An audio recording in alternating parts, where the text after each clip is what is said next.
नमस्कार दोस्तों।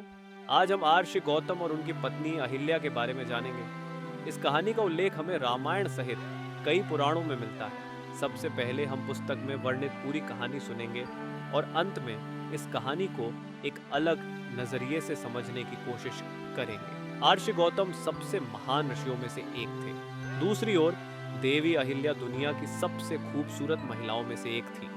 यह भी कहा जाता है कि देवी अहिल्या इंद्र के दरबार की सबसे खूबसूरत अप्सरा उर्वशी से भी अधिक सुंदर थी।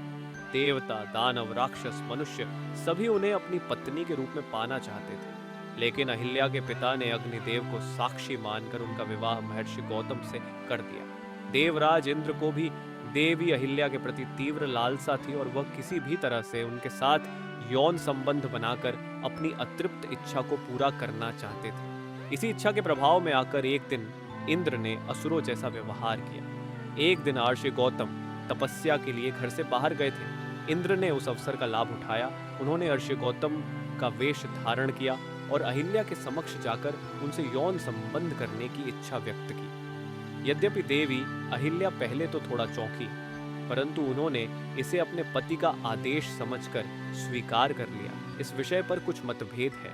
कुछ संस्करणों में उल्लेख है कि देवी अहिल्या इंद्रदेव को नहीं पहचान पाई और उन्हें अपने पति हिरार्षि गौतम समझकर उनके साथ संभोग किया।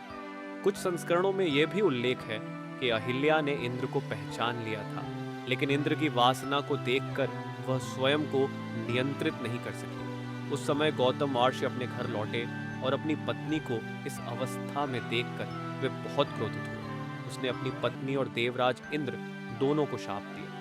वह इंद्र को अपना पुरुषत्व खोने और अहिल्या को पत्थर में बदल जाने का श्राप दिया। इसके बाद आर्षि गौतम तपस्या के लिए हिमालय चले गए। देवी अहिल्या की पत्थर की मूर्ति उस जंगल में रह गई। कई युगों बाद श्री रामचंद्र अपने भाई लक्ष्मण के साथ उस जंगल से गुजर रहे थे और सौभाग्य से भगवान के कोमल चरणों ने उस पत्थर को छुआ। श्री रामचंद्र के चरणों के स्पर्श से अहिल्या का श्राप टूट गया और देवी अहिल्या ने पत्थर से अपना रूप वापस पा लिया। दूसरी ओर इंद्र ने कठोर तपस्या के माध्यम से महादेव के समक्ष अपनी गलती स्वीकार की और अपने पापों से मुक्त हो गए। यह पुस्तक में वर्णित कहानी थी, लेकिन कई दार्शनिकों का मानना है कि यह कहानी कोई वास्तविक घटना नहीं बल्कि आत्मचेतना का विश्लेषण।